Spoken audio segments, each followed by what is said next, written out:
esta actividad precursora antes del terremoto. O sea, lo que hicimos después es como sintetizar la mecánica de la aspereza en un modelo conceptual. Podemos ver que por alguna razón física o no se sabe muy bien cuál sería la fuente, eso lo podemos discutir después. Hay una parte en el contacto que permanece trabado durante el intersísmico, o más trabado que la zona aledaña, y al estar trabado y estar continuamente subductando, produce una mayor acumulación de estrés en la parte más profunda de la aspereza, y donde se va liberando continuamente sismicidad hasta que, por alguna razón, el terremoto de 2010-2014 fue porque se rompió primero. Esta fue una aspereza tan dura que antes de romperse la interfaz se rompió la corteza, y lo cual gatilló toda esta sismicidad que rodeó completamente la aspereza antes de que se rompiera. Esto fue algo similar a lo que hemos observado en el terremoto de Chiloé 2016. Podemos ver aquí en color está el locking, esta es la distribución de slip de este terremoto. Este terremoto es un típico terremoto que ocurre en la zona de transición entre una zona acoplada y una zona desacoplada. Estos son terremotos típicos en Chile, como por ejemplo el terremoto de Tocopilla de 2007 también. Lo que nos permite ratificar este modelo mecánico. Tenemos una aspereza dura que se está subductando. La mayor cantidad de estreses es en la parte de la transición de la aspereza. Aquí tenemos el modelo por 30 años, por 60 años, porque es el momento, el periodo que ocurrió el terremoto después del año 60, y podemos ver que la acumulación de shear stress en esta parte era más o menos 1,5 megapascales,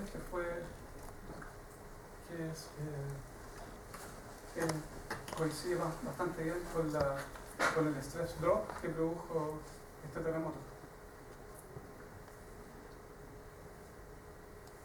Lo que nos permite también hacer como un tipo de hipótesis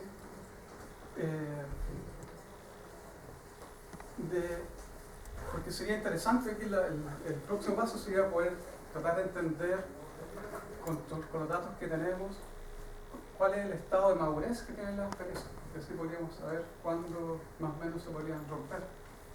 La hipótesis que estamos manejando ahora es que, por ejemplo, lo que nos indica este terremoto es que el terremoto del año 60, por ejemplo, liberó todo el estrés en esta área, un terremoto muy grande.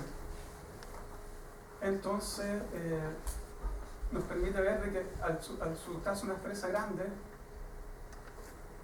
y como no había mucho estrés en esta área, no había sismicidad en la parte baja. Entonces, básicamente todo el estrés se fue acumulando hasta que produjo un terremoto de magnitud 7,5. Pero en el caso del norte de Chile, esto probablemente ya había ocurrido un terremoto de magnitud cercano a 7 en la aspereza de Iquique. Así que lo que estábamos viendo era una aspereza más reducida que esta, pero con una sismicidad que estaba indicando que esa aspereza ya estaba en una etapa mucho más madura del ciclo sísmico.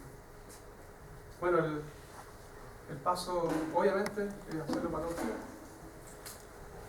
Y tomamos el modelo de locking y utilizamos áreas que tienen un locking mayor a 0,95 para dejarlas ancladas o con una alta fricción. ¿Qué es lo que hacemos? Corremos el modelo en 40 años,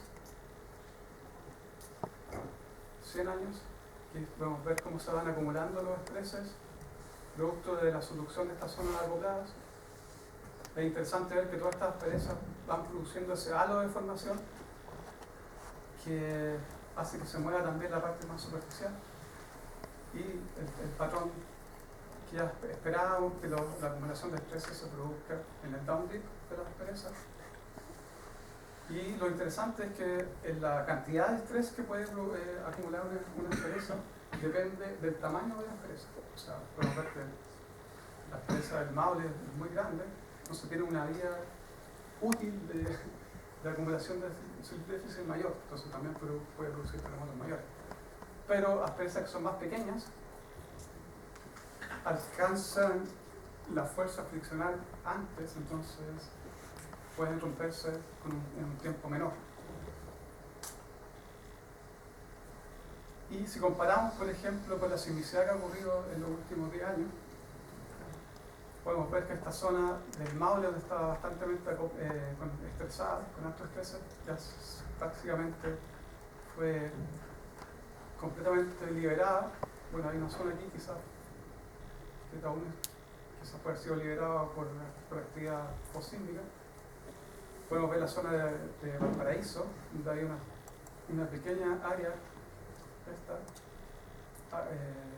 estresada, pero esta es una zona un poco compleja porque es esta zona que está siempre liberando sismicidad. O sea, es probable que no entendamos bien el proceso, pero quizás no se va a romper la presa completa, pero sino que va a haber un gradual liberación de la energía sísmica por pequeños terremotos. Podemos ver también que el terremoto de Illapel ya se liberó la energía, pero podemos ver que hay zonas, por ejemplo acá cerca de Copiapó o al sur de Taltal, que aún están estresadas y bueno, aquí podemos ver hay una tendencia a la sismicidad de también rodear la parte estresada, o sea, también nos está indicando que quizás el modelo mecánico está indicando que esto también de alguna u otra forma se está empezando a desacoplar en la parte más profunda, pero tenemos una parte, quizás el candidato con un terremoto grande podría ser esta área que está bastante acoplada. Así que para terminar voy a nombrar quizás los desafíos pendientes, que quizás de aquí a un par de años más podamos trabajar en ellos y poder comprender mejor todos estos mecanismos. Lo que sí o sí que tenemos que tratar de implementar en Chile es la geodesia marina. Aquí hay un ejemplo, este es el continente de Japón, aquí podemos ver GPS que están instalados en el fondo marino, que nos permiten ver cómo es la formación no solo en el continente, sino que cerca de las fosas. O sea, porque si sabemos bien, la parte acoplada siempre está debajo del mar, y la parte que produce los grandes tsunamis. Entonces, si queremos entender bien la formación, necesitamos no estar ciegos de la formación que ocurre en esta área. Y como un ejemplo que aquí hicieron dos inversiones, abajo una inversión usando solo datos terrestres y una inversión con datos terrestres y datos de GPS submarino. Podemos ver que se puede mejorar mucho mejor la resolución y ver áreas que están acumulando alta energía que no se pueden ver solamente con GPS terrestre. Necesitamos mucho tiempo de observación. Necesitamos técnicas para poder mejorar el análisis de la serie de tiempo. Japón es privilegiado en este sentido, tienen observaciones por más de 20 años. Un reanálisis de los datos GPS pudieron ver de que meses antes del terremoto de Tohoku había un patrón de desacople en los GPS, o sea, todos estaban ya apuntando hacia la zona de ruptura. Y esto también como que convalida un poco nuestra teoría esta de la acumulación de los estreses, porque si esta fuera una gran experiencia, la parte que antes del terremoto que nosotros pensaríamos que estaría desacoplándose sería la parte más profunda. Así que necesitamos más tiempo de observación, mejorar las técnicas de análisis de serie de tiempo para poder ver cambios. Si podemos ver cambios, podemos ver si hay un desbalance en los estados de esfuerzo. Bueno, y para terminar, les dejo, como Klaus dijo, una poesía. Este es una relocalización de la sismicidad del norte de Chile, hecha por un colega, Cristian Seck. Y son puros perfiles de norte a sur, o sea, norte, aquí vamos bajando hasta está la altitud de Antofagasta, y aquí está el mapa del Loki. Esto es impresionante porque podemos ver cómo en un área que no es tan grande podemos ver la variabilidad de la sismicidad en todo el sistema. Porque muchas veces hemos cometido el error de solamente considerar la formación que está ocurriendo en el contacto de las placas, pero aquí este es un ejemplo claro que tenemos que considerar la mecánica completa del slab y de la zona continental. Bueno, les explico después tanto. En el norte, por ejemplo, podemos ver donde está bastante acoplado. La sismicidad básicamente se concentra en la interfase y no hay mucha sismicidad en la parte inferior del slab. Acá, donde tenemos un área de bajo locking, que son estos perfiles, podemos ver que hay un incremento significativo en la sismicidad en la parte inferior del slab, pero lo que es más interesante, hay un clúster increíble de sismicidad que está aquí marcado con colores de sismicidad en la corteza. O sea, tenemos bajo locking, sismicidad en la parte inferior, y también ustedes pueden ver también un incremento en comparación al norte y al sur de la sismicidad intermedia, o sea, debajo de la zona sismogénica. O sea, relativamente, esto nos está explicando que la mecánica entre el fallamiento cortical, desacople, involucra mecanismos en el volumen completo del sistema. No tenemos que solamente focalizarnos en la interfaz. Así que ese sería el próximo desafío, tratar de incluir esta mecánica que nos está indicando la sismicidad bajo la zona sismogénica y bajo el slab en los modelos mecánicos para poder entender los estreses y la distribución temporal de los estreses y comprender mejor la mecánica de los terremotos. Muchas gracias.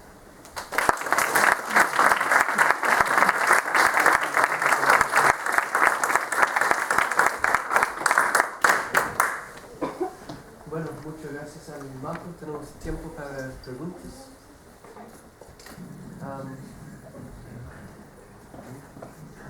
Vamos a empezar con estudiantes.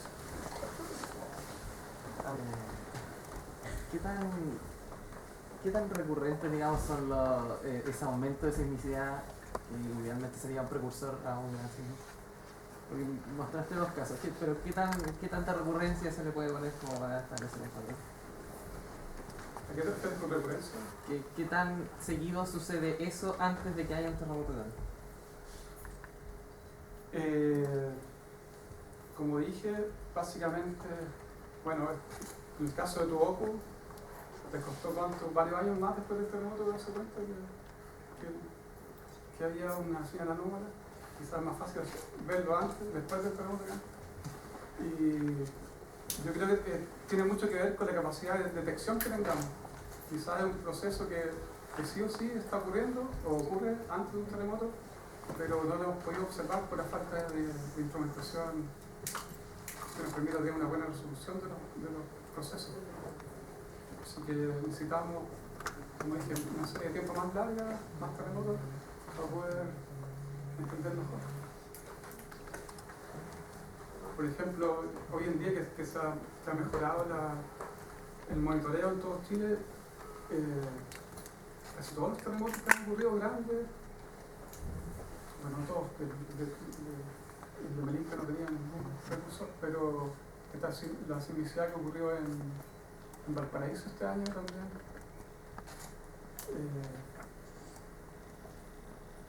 nos está indicando algún tipo de procesos que ocurren antes de los terremotos. Quizás algunos no están en el límite para romper y llegar a ser un gran terremoto, pero yo creo que necesitamos un poco más de instrumentación para poder entender mejor porque es la clave, eso es lo que queremos saber. Cómo es la actividad precursora de los terremotos.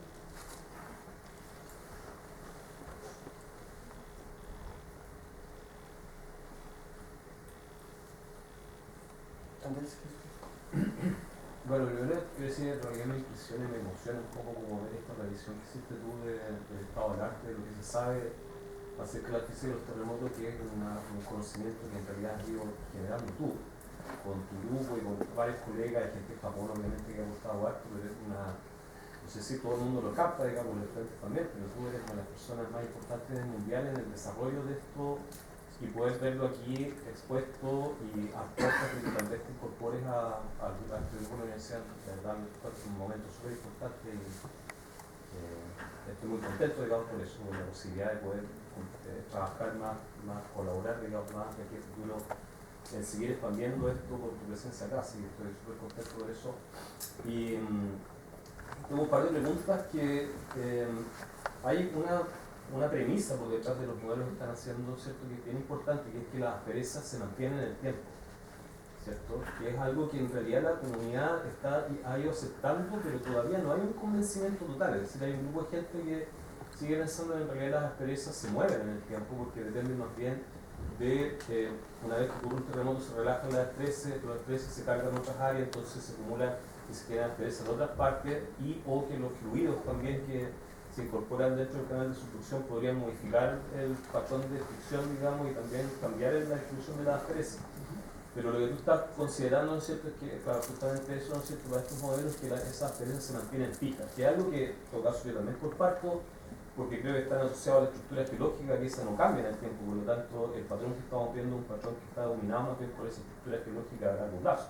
Lo que es una muy buena noticia en el sentido de que nos permite suponer que podemos predecir por lo menos el lugar donde se va a seguir acumulando el estrés, pero si tienen algún comentario con respecto a esto, es decir, hasta qué punto esas experiencias pueden ser o no cambiar en el tiempo. Y lo otro es que dentro de los desafíos que mostraste no está incluido algo que pienso, no sé, dentro de tu comentario, que debería ser importante, que es pasar de la fricción estática, como lo estás ocupando tú, a una fricción dinámica y empezar a ocupar Rate State Friction, que es algo que sí nos permitiría modelar los ciclos sísmicos y varios ciclos sísmicos a escala tal vez de miles de años, que no se puede hacer con la fricción estática. ¿Qué tan complejo crees tú que es hoy día incorporar modelos dinámicos, digamos, de fricción dinámica dentro de lo mismo que estamos haciendo acá? La primera pregunta es si las asperezas son persistentes o no. Claro. Es una pregunta abierta, yo creo. No tengo la respuesta si sí o no, pero al parecer, si uno mira el mapa, por ejemplo, el núcleo del terremoto del Maule, de Valdivia, perdón, las zonas que están acopladas son las zonas que realmente liberaron la mayor cantidad de silicio durante este terremoto. En la zona del terremoto de 1995, hoy en día, al parecer está acoplada nuevamente. Y yo creo que habría que tratar de hacer un estudio incorporando la morfología para poder ver si hay una relación entre la aspereza y algún rasgo batimétrico. O también, como dices tú, pues las cuencas, por ejemplo, la gravedad. Yo creo que sí, que tiene que haber un control mecánico de la aspereza que haga que eso. O sea, sí o sí, un terremoto, después de un terremoto, no sé si o sí, pero por lo menos lo que creemos es que el relocking el acoplamiento de la falla ocurre rápido. Lo han mostrado en estudios de laboratorio, lo han mostrado también en estudios de geodesia. Y probablemente ese relocking no es homogéneo. Tiene que estar zonas que se acoplan más fácil que otras por la fricción. Pero también yo creo que el ciclo sísmico es importante. Por ejemplo, uno pudiera ver aquí, decir, esta parte tiene poco locking, pero es básicamente porque no es un efecto quizás local, sino que es un efecto de los bordes del terremoto de 1960. Así que es un tema que como dices tú, es uno de los desafíos para comprender mejor, que nos permitiría entender efectivamente cuánto es el sleep déficit de un área o qué áreas podrían ser más propensas a lo que ocurre en un terremoto. La segunda pregunta era...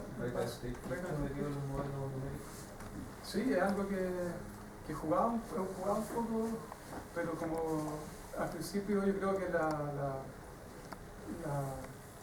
ley de Coulomb es más simple, y todavía creo que si partimos con algo simple para poder entender algo más complejo, comienzo es más fácil de empezar con más parámetros que no. Básicamente la recta entre Fichte es solamente una ley empírica y esos valores A y B no tienen ninguna relación mecánica. Así que yo creo que sí, el otro paso es eso, tratar de, me gustaría poder incursionar en ese sentido también. Me muestro algunos test y se puede. Yo creo que el terremoto de Meninca es un gran ejercicio porque si partimos de la asunción de que el terremoto 60 como que liberó todos los estreses, nos permite partir de un sistema de cero. Y sabemos cuándo ocurre el primer terremoto. Entonces, haciendo distintos análisis podemos llegar a poder determinar cuántos valores son los parámetros. Y después de eso tratar de pronosticar cómo sería la ruptura de la experiencia que aún no se ha roto. Y utilizar también, tanta idea, utilizar también restricciones de la recurrencia de los palos terremotos también para poder testear distintos, analizar los parámetros friccionales. O sea, eso es un punto importante que tenemos que sí o sí tratar de incorporar. Quizás no lo puse acá porque es como la consideración natural de pasar a modelos más de una ley friccional más compleja.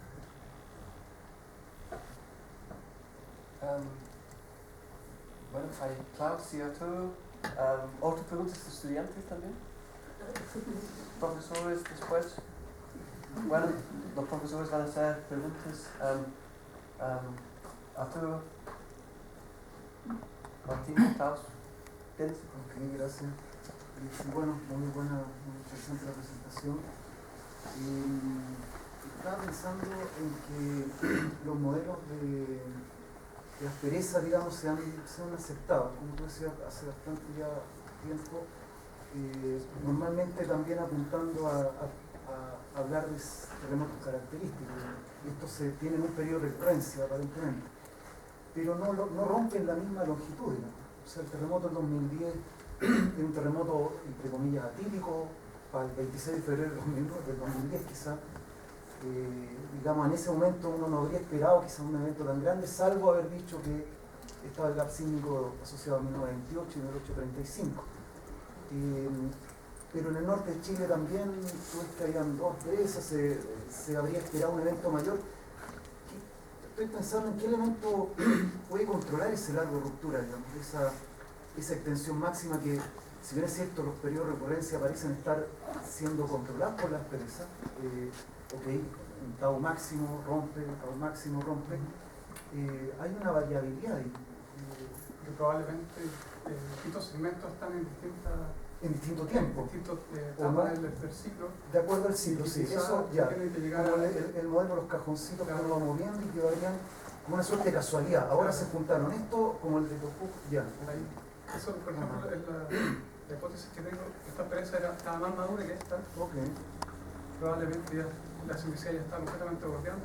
Aquí es distinto, aquí recientemente en 2007 ocurrió el terremoto de Tocopilla, pero podemos ver que el patrón se sigue, el patrón de la simplicidad es el mismo patrón, de que sigue acumulando la simplicidad acá. O sea, esta, si comparamos esta con la de Chiloé, esta está en una etapa mucho más obvia. Pero sí está en una etapa más joven que esta experiencia del norte, que recientemente la serie de años lideró este terremoto, la energía del terremoto de 2007. O sea, yo creo que tiene que ver el tiempo de vida de la experiencia. El tiempo de vida de cada experiencia y la relación entre ellas. Y probablemente, claro, tiene que llegar el momento en que coincida, que ambas estén en un límite, para que se rompan, para que un terremoto se propague y rompa ambas. Ok. Permíteme una sola cosa, por ejemplo, Klaus,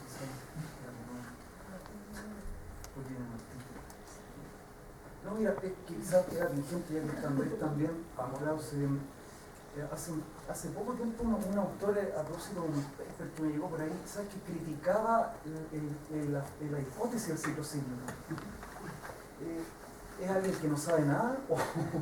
¿O hay una suerte como diciendo, ¿por qué se habla de ciclo sísmico? ¿Quién demostró que hay un ciclo sísmico? Yo estoy de acuerdo con él y la comunidad lo ha aceptado. Pero, ¿tú tienes algún comentario sobre, o alguna referencia de gente que no hable de ciclo sísmico, más allá de aceptar que hay un periodo? Este autor, este revisor en realidad, criticaba la hipótesis diciendo que no había una prueba de un ciclo sísmico. Pero un poco frío. ¿Qué dijo? No, lo criticaba, le molestaba la palabra ciclo sísmico. Era como, ¿quién demostró esto? Nadie ha dicho que esto es periódico. Pero claro, es como rayando en el límite finito de... Claro, el ciclo sísmico no adhiere una ciclicidad periódica absoluta. De acuerdo, no, sí, puede haber sido una maña, un revisor mañoso. Gracias, Martín. Martín. Y una pregunta respecto a la placa que su cruce, la placa oceánica, es una placa geológicamente homogénea, ¿no? Más o menos. También mi pregunta va, estas perezas que tienen que ver con esto que mencionaba antes, la inclusión de fluidos. La placa que modifica geológicamente las propiedades de la placa tiene que ver también con la geometría eventualmente de la costa de subducción. Porque la presa está en la placa subductante en el modelo al menos. No en el contacto. En el contacto. O sea, básicamente es un modelo simple que trata de poner todo el esfuerzo en un cambio de friccional. El cambio friccional puede ser por fluidos, pueden ser también por cambio en la dirección normal, en rocas distintas, y también por cambio de la estructura de la placa oceánica. Y claro, la topografía, la solución del encima. Mi otra duda era esto que mencionaba. Perdón, es un tema abierto, o sea, no sabemos cuál es la naturaleza de las perezas. Alguna hipótesis funciona, el primero los terremotos no funcionan. Se cambia. El hecho de que el desplazamiento del GPS en el sur de Chile indicara que todavía hay una fase posísmica en relación al terremoto en 1960. ¿Eso cómo se interpreta? Se interpreta como que el periodo característico es muy largo y todavía no entra el intersísmico. Por lo tanto, uno podría decir que un terremoto grande va a pasar mucho tiempo más en los días, o que quizá el intersísmico va a ser muy corto y de repente aparece un terremoto grande, o no va a haber intersísmico. La deformación posísmica a esa extensión básicamente es controlada por el cambio de estrés que produce el terremoto en el manto, que es viscoso. Y eso tiene un tiempo de caimiento y básicamente uno espera que después de 50, 60 años vaya decayendo y se anule esa formación posible. Y lo que vemos, por ejemplo, que se nos está indicando que si tú tienes GPS que se están moviendo hacia la costa y hacia el sentido del terremoto, es que estás en un estado casi terminal ya del posible. O sea, hay acumulación de energía sísmica en la interfase, porque si no, estos GPS no habría contracción acá que permite este movimiento hacia el continente. O sea, igual puede ocurrir un terremoto, porque igual hay acumulación de energía sísmica. Claro, no se sabe cuándo, pero la mecánica de acumulación, pero lejos, lo que sería Argentina, y todavía liberación producto del terremoto anterior.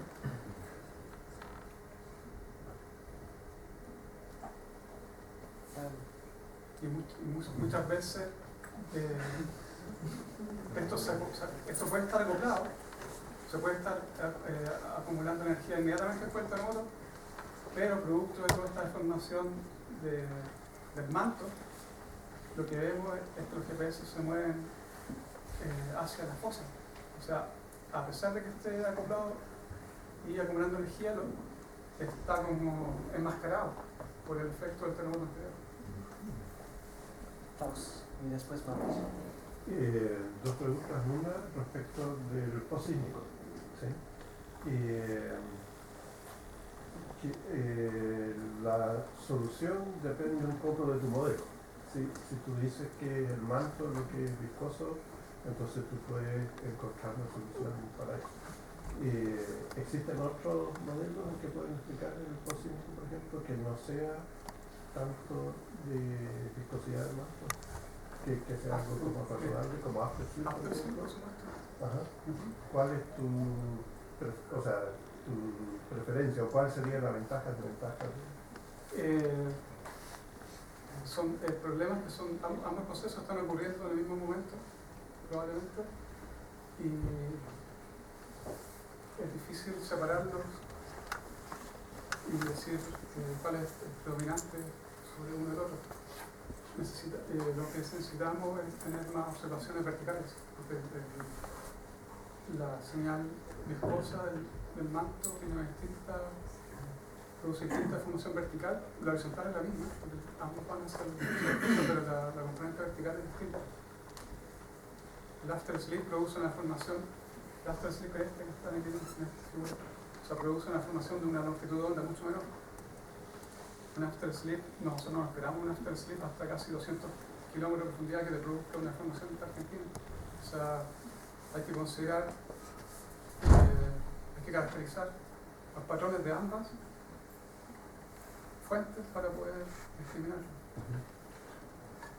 La segunda pregunta era respecto a ese mismo figura, modelo. Tú tienes la interfaz inferior, que tú asumes, ahí todo es conocido. ¿Sí? Colocas una velocidad definida. ¿Cuán importante crees tú que fue ese error? Pues, o sea, ¿qué pasa si no es conocido? ¿Sí? ¿Qué impacto tendría eso?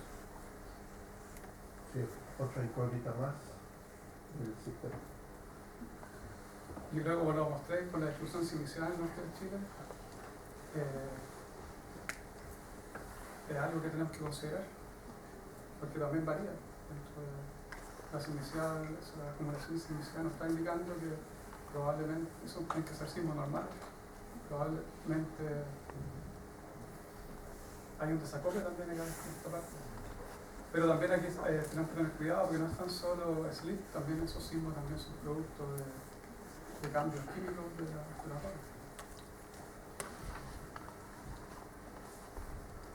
Sí, yo creo que tu pregunta va a ser, para el hipersísmico tenemos que considerar variable la velocidad en la parte inferior. Sí, yo creo que sí, es algo que hay que testear ya. De todo el periodo. Yo creo que la distribución distribucional del norte de Chile comprueba de que es importante mecánicamente todo el sistema. La parte de abajo del slab no está dando hartas indicaciones si la placa está en estado de líquido, ¿no?